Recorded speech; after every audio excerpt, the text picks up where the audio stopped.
E como prometido, estamos de volta. Eu converso aqui no quadro de entrevista de hoje com o jornalista baiano João Eduardo Franco, que fez um documentário sobre o bairro de Itapuã. Esse foi o seu primeiro trabalho, né, como documentarista, né? Sim, como documentarista, esse é o primeiro trabalho que eu faço, né? O filme é Itapuã, as canções de um lugar. Você é formado em jornalista? Eu sou jornalista formado pela Faculdade Social da Bahia. Jornalismo. Concluí o curso no ano de 2013, mas já fazia algumas experiências na área, né? Comecei a fotografar profissionalmente em 2010, mas lá no bairro mesmo, que eu sou lá de Itapuã, nascido e criado, meus familiares são dos primeiros veranistas, né? E aí eu já desenvolvi algumas coisas lá locais e tal, e resolvi me profissionalizar. Itapuã, assim como muitos bairros em Salvador, assim como Salvador e a Bahia toda, guarda muita história, né?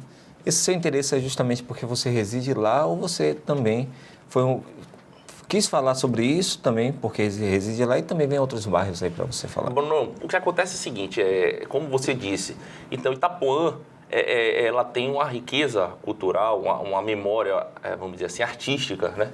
Vamos dizer assim, bem forte. Itapuã, dos bairros de Salvador, Itapuã está entre os principais, assim, nesse sentido musical, né? Nesse sentido histórico e nas belezas naturais também que ainda existem lá. Itapuã é destacado porque Itapuã teve a presença inicialmente de Dorival Caymmi, né? Que ele começa essa Mas trajetória. esse documentário fala desde o início, do como nasceu o bairro de Itapuã. O documentário ele narra a história do bairro através da música, né? Ele narra a história do bairro através da música. Eu poderia escolher, porque Itapuã você tem diversos viés para você buscar, para você poder trabalhar. Mas eu escolhi o viés musical, a história musical do bairro, porque é bem importante e, de certa forma, está ficando apagado. As pessoas estão esquecendo dessa importância que o bairro tem. Mas a história de Itapuã se inicia com a pesca da baleia, né, para a extração do óleo que iluminava a cidade do Recôncavo. Começa com essa história aí, mas eu começo o filme contando quando o então jovem Dorival Caymmi chega naquela pequena vila de pescadores afastada da cidade, por volta de 1931, quando ele chega lá no mesmo ano de fundação até do Esporte Clube Bahia, ele chega lá e começa a frequentar aquele lugar, se encanta e compõe inúmeras canções, né? Onde ele logo depois viaja, vai morar no Rio de Janeiro, acaba fazendo sucesso no rádio com as canções praeiras, que essas canções retratam o bairro de Itapuã. E aí o bairro começa a ganhar fama, né? E aí outros artistas começam também a frequentar Itapuã.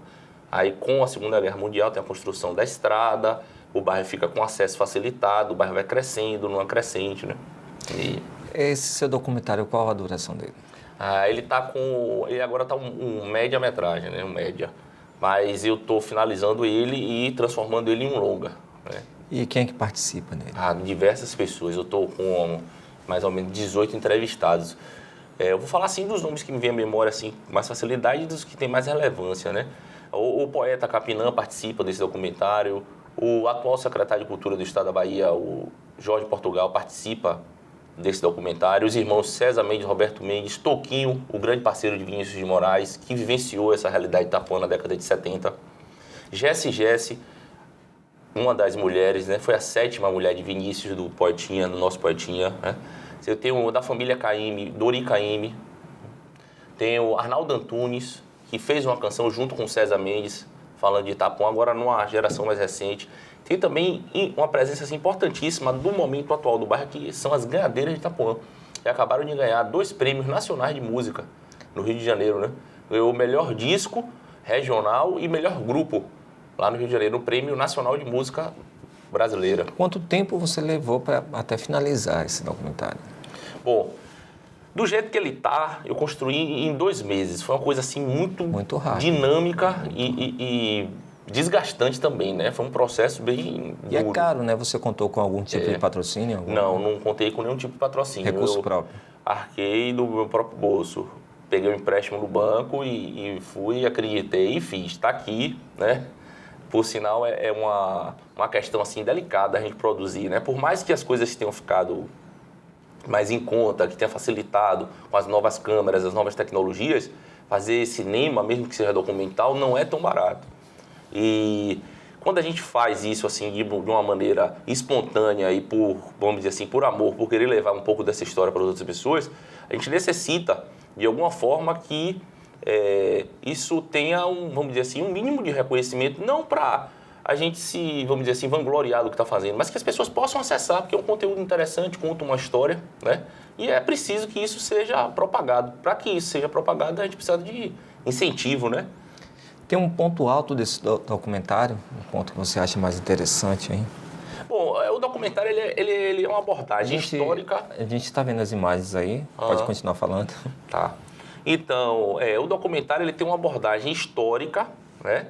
Que faz esse levantamento de Caymmi, depois Vinícius, Caetano Veloso, Gilberto Gil, que eu já gravei também com ele. Gilberto Gil também participa agora, né, de uma gravação que eu fiz há mais ou menos 3 meses atrás com ele, onde ele falou de toda a experiência dele, o tanto que Dorival Caymmi influenciou na carreira dele, que o lugar de Itapuã também, das canções que ele fez. Ele me contou, por exemplo, que ele fez aquela canção Beira do Mar, em parceria que ele faz com o João Donato, ele fez lá em Itapuã, nos veraneios. Quando ele volta do exílio, ele volta a veranear com a família dele na época, né, em Itapuã. Então, o documentário ele narra toda essa trajetória de maneira cronológica, fazendo análise dos dias atuais. O que é que Itapuã tem, né, de valor ainda, que precisa ser preservado e que precisa ser, vamos dizer assim, reconhecido pelas autoridades, né, pelas pessoas que ainda exploram o lugar, né? Eu quero saber de você, nesse documentário, claro que Itapuã ela foi fonte inspiradora de muitas canções. Esse documentário tem ou não tem essa questão, afinal de contas, o que significa Itapuã em Tupi-Guarani? Muitos dizem que é pedra que ronca. Isso, outro, é abordado o vento assim. que sopra. É abordado essa questão assim, mas de maneira, a gente segue mais pela linha musical. Mas assim, Itapuã, Ita, né, pedra. Puã é aquela patinha do caranguejo, que fica alçada, protegida, levantando, né? Itapuã é pedra alçada, pedra que protege. Se a pessoa olhar assim por cima, tiver uma visão panorâmica do bairro, ela pode ver que a pedra ela protege toda aquela baía até a praia de Placafó. A maré não entra ali, a não ser quando a maré bate ao contrário, quando a maré é de março, a maré revolta. Aí entra a onda ali na sereia de Itapuã, mas fora isso ela é toda protegida. Não entra por causa daquela pedra. Aquela pedra, Itapuã, é que gera todo aquele ecossistema, aquela beleza natural, surge daquela pedra. Caetano Veloso canta uma música que ele é Tio Naira 50 Cobo, onde ele diz assim: a força vem dessa pedra que canta Itapuã. Quer dizer, que canta. O cantar dela é o roncar, porque ela também ronca. Se a pessoa se aproximar, dizem os antigos que da beira do mar antigamente dava para se ouvir, mas com a poluição sonora se perdeu isso. Mas você se aproximando da pedra, você consegue ouvir o roncar. A onda bate e faz um barulho quando ela desce, porque tem uma fenda no meio dessa pedra. Né? Você editou, filmou, editou, né? Fez tudo sozinho? Foi. Filmei, editei, entrevistei. Em algumas cenas eu tive auxílios de colegas, né, da área que trabalham comigo, mas que se propuseram a fazer de maneira espontânea também. Ó, de antemão eu quero te parabenizar, que as imagens realmente são belíssimas e tem um conteúdo cultural muito grande, né? Eu faço votos que você desponte aí nessa área também e seja um grande nome nessa questão de documentários. Eu fico bem feliz pela oportunidade de estar aqui falando para as pessoas e solicito às pessoas que têm interesse em participar desse projeto que, se tiverem interesse, que se puderem, vamos dizer assim, valorizar essa história de nossa cidade, de nosso bairro, né, Itapuã, que se aproxime, porque a gente pode chegar e transmitir isso a mais pessoas, né?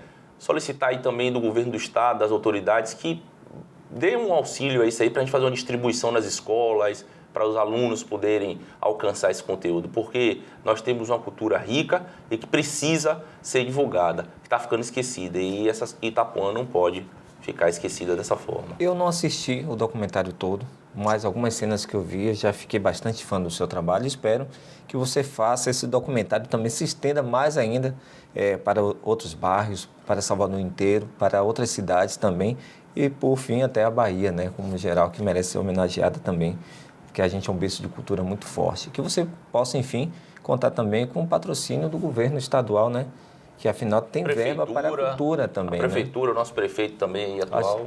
Acho muito mais interessante patrocinar um projeto assim tão bem visto, né? Certeza.